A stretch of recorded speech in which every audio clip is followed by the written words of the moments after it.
할렐루야, 성도 여러분 안녕하세요. 오늘은 제가 좀 특별한 제목을 정해서 같이 한번 말씀을 나눠보기 원합니다. 이 성도들과 같이 신앙생활을 하다 보니까 이 성도님들의 신앙이 도약하지 못하고 성장하지 못하고 정체되는 이유들을 여러 가지를 발견하게 됩니다. 특별히 성도가 신앙의 도약을 하지 못하는 이유 중에 한 가지가 죄 문제더라고요. 죄에 대해서 잘 알지 못하고요. 죄를 알았다 할지라도 어떻게 처리해야 될지 모르는 거고요. 그렇죠? 죄악을 범하는 사람들을 어떻게 대해야 할지 알지 못하고요.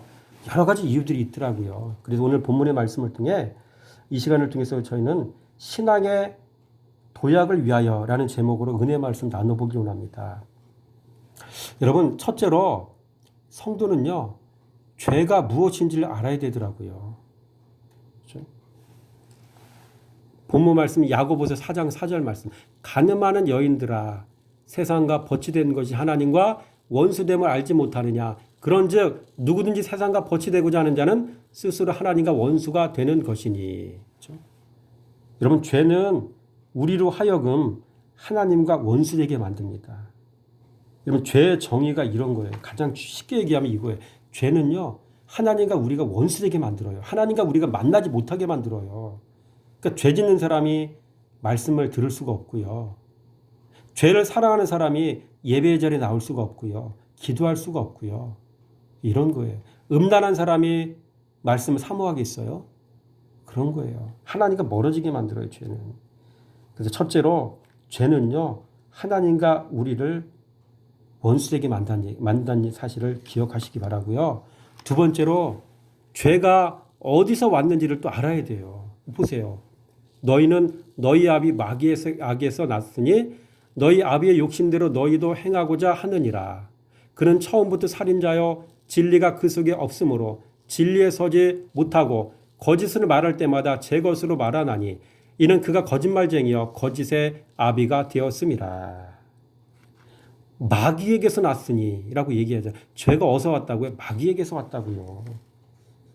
셋째로 마귀는 왜 우리로 하여금 죄짓게 하는지를 알아야 됩니다. 그럼 마귀가 왜 우리에게 죄짓게 할까요? 쉽게 얘기하자면 지옥 가는 동료를 만들려고 죄짓게 만드는 거예요. 이 마귀 자신은 이미 지옥 가기로 결정된 존재잖아요. 혼자 갈 수가 없거든요. 배 아프거든요. 억울하거든요. 그래서 지옥 가는 동료를 자꾸 만들려고 하는 거예요. 그래서 교회 안에 있는 성도랄지라도 자꾸 미혹하는 거고요. 마음 자꾸 세상으로 빼앗기게 하고요. 물질로 마음 쏠리게 하고 남 미워하게 하고 살인하게 하고 분노와 증오 마음에 가득하게 하고요. 용서하지 못하게 하고요. 그렇죠? 이런 짓을 하도록 만드는 게 마귀가 하는 거예요. 왜? 지옥 같이 데려가려고. 네 번째로 죄의 결과를 또 우리는 알아야 돼요. 여러분 로마서 6장 23절 말씀이니까 죄의 싹은 사망이라고 했잖아요. 죄의 싹은 반드시 사망이에요. 그렇죠? 저도 가끔은 사역을 하다 보면 마음속에 분노와 증오가 가득한 사람이 있어요. 사역을 하면서도 그런 사람이 있어요. 주변 사람이 너무나 힘들고 어려워해요. 이런 마음속에 분노와 증오가 가득한 사람. 또 그런 마음 가지고 살면 어떻게 될까요? 짤 없습니다. 지옥 갑니다. 그러니까 그런 사람 볼 때마다 마음이 섬뜩해요. 저 짓 하다 지옥 갈 텐데. 근데 본인은 잘 모르는 것 같아요. 안타깝습니다. 다섯 번째, 죄가 얼마나 무서운 것인지를 알아야 돼요. 여러분, 죄는 어떤 일을 하는 존재인가요? 죄는요, 나를 파괴하고 내가 속한 공동체를 파괴합니다. 잘 보세요. 죄는요, 내 영혼을 파괴합니다. 죄는 나의 가정 공동체를 파괴해요. 내가 속한 국가 공동체를 파괴한다고요. 여러분, 국가 공동체가 파괴됐던 것의 대표적인 사람이 있잖아요. 다윗 있죠. 애굽의 바로왕 있죠. 여러분, 다윗 보세요. 다윗과 애굽의 바로왕은 어떤 공통점이 있어요? 자신들이 지은 죄로 가정 공동체가 박살났어요. 나라의 군대가 하나님의 심판으로 멸망당했잖아요. 그렇죠? 다윗 보세요. 자기의 음란한 죄 때문에 암논 죽임 당했고요. 압살롬 나중에 자기 밑에 있는 그 군 장관에 의해서 살해당했잖아요. 전쟁터에서. 그 다음에 애굽에 바로한 것도요. 자기 아들 죽었잖아요. 장남이 죽었잖아요. 흑암 재앙 있을 때. 자기 군사들을 어떻게 했어요? 출애굽하면서 홍해에 같이 딸려 들어가서 거기서 다 죽었잖아요. 그렇죠? 국가 공동체가 파괴되는 뭐 때문에? 죄. 이놈의 죄 때문에. 내 영혼 파괴하고 가정도 파괴하고 내가 이끄는 국가 공동체를 파괴하고 무서운 거예요. 그렇죠? 사람들이 이거 잘 몰라요. 말씀 들어올 때 여러분 이 죄가 얼마나 무서운지를 알게 돼요. 하루를 생활하다 아내에게 남편에게 뭔가 실수하고 아픔을 줬거나 했으면 다시 일어나서 잠자다 먹고 일어나서 회개하고 용서를 빌어야 돼요. 그렇게 되어지는 거예요. 말씀 들어올 때 이렇게 되더라고요. 더 이상 죄는 짓지 않으려고 하겠지 이제. 그렇죠? 여섯 번째, 내가 왜 죄인인지를 알아야 돼요. 참 중요한 얘기죠. 여러분 사람은 말씀에 눈 떠야 이게 보입니다. 말씀에 눈 떠야 자기가 얼마나 큰 죄인인지 보이기 시작합니다. 안타까운 건 이 시대는 설교자나 성도나 모두가 말씀에 눈 뜨지 못했습니다. 여전히 복음만 가르치고 있고 복음만 알기에 자신의 죄인이라는 사실에 눈 뜨지 못하고 살아가고 있습니다. 그래서 함부로 말하고 자기 생각과 자기 감정대로 내지르며 살아가고 있고 그래서 사람들에게 상처와 아픔을 주고 살아가고 있습니다. 그래서 교회 안에 있는 사람들은 위에서 아래까지 전부가 다 정답만 많이 알고 있지 진리를 알지 못한 채 살아가고 있습니다. 그러니 나를 보지 못하고 무엇이 죄인지도 깨닫지 못한 채 오늘도 당당하게 죄짓고 살아가고 있는 것입니다. 하나님은 이 세상을 공의와 사랑으로 다스리시는 분이십니다. 그런데 사람은 말씀에 눈 뜨지 못하면 절대 하나님의 사랑에 대해서 눈을 뜰 수가 없어요. 그래서 이 사람은 하나님의 공의를 빙자한 율법의 잣대를 붙잡고 살아가게 됩니다. 그래서 그 잣대로 타인의 영혼을 죽입니다. 그러나 명심해야 될 사실이 있습니다. 하나님은 마지막 때 그 사람이 헤아린 그 공의로 똑같이 그 사람을 패대기 치신다는 사실을 기억할 수 있어야 돼요. 네가 행한 대로 갚아주리라 이 얘기입니다.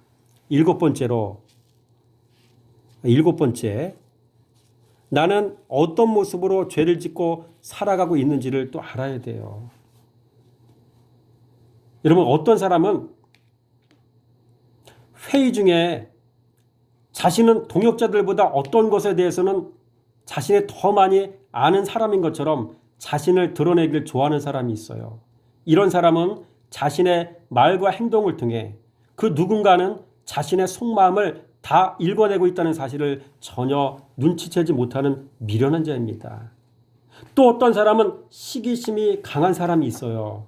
그래서 남이 하는 일에 사사건건 다 참견하고 간섭합니다.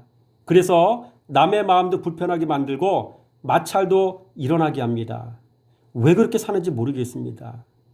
여러분 이들의 공통점은 자기 자신이 이런 죄를 짓고 살아가는 사람임을 깨닫지 못하고 있다는 사실입니다. 여섯 번째로 죄를 이기는 방법은 무엇인지를 알아야 돼요. 여러분 사실 복음의 영역에서는 이 물음에 대한 답이 없어요.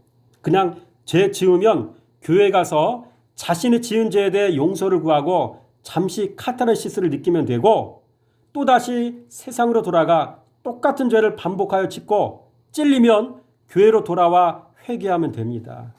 이런 생활만 반복하는 것이죠. 복음의 영역에서는 이게 최선입니다. 그래서 이 시대 교회와 성도는 사사시대와 똑같습니다. 이 시대 교회는 죄를 이기는 방법을 모릅니다. 그래서 죄를 이기는 방법을 가르쳐주지 못합니다.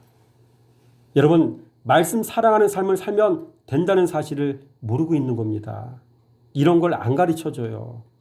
말씀 사랑한 결과 말씀의 종으로 살면 된다는 사실을 모르고 이 사실을 가르쳐주지 않습니다. 말씀 사랑한 결과 말씀에 순종하여 말씀으로 자기 부인하면 된다는 사실을 모릅니다. 그래서 이걸 가르쳐주지 못하고 있는 것이 오늘날 교회들의 현실입니다. 그래서 한마디로 오늘날 교회와 성도는 말씀 사랑이 곧 하나님 사랑임을 모릅니다. 그러니 기독교가 무슨 힘이 있겠습니까? 교회도 교회 성도도 힘아리가 없습니다. 무기력합니다. 죄 앞에서 무기력하여 힘없이 무너져 내리고 있습니다. 참 안타까운 현실입니다. 9번째입니다. 죄 문제는 어떻게 해결해야 하는지를 알아야 합니다.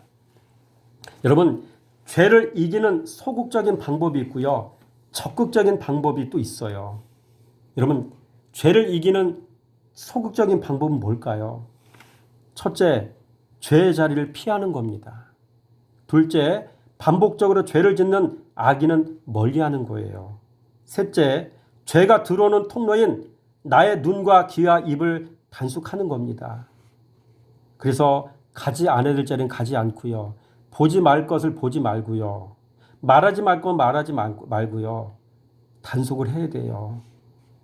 또 네 번째로 마음과 생각을 지켜야 됩니다. 다섯 번째로 아무도 없을 때, 혼자 있을 때 내 자신을 지켜야 돼요. 생각도 마음도 죄된 것을 품으면 안 된다는 얘기죠. 이게 바로 죄를 이기는 소극적인 방법이에요. 두 번째로 죄를 이기는 적극적인 방법이 있다고 했죠? 적극적인 방법 뭘까요? 말씀 사랑하면 돼요. 말씀 묵상하면 됩니다. 말씀 순종하면 됩니다. 이 세 가지가 전부입니다. 그 결과 말씀으로 자기 부인하면 됩니다.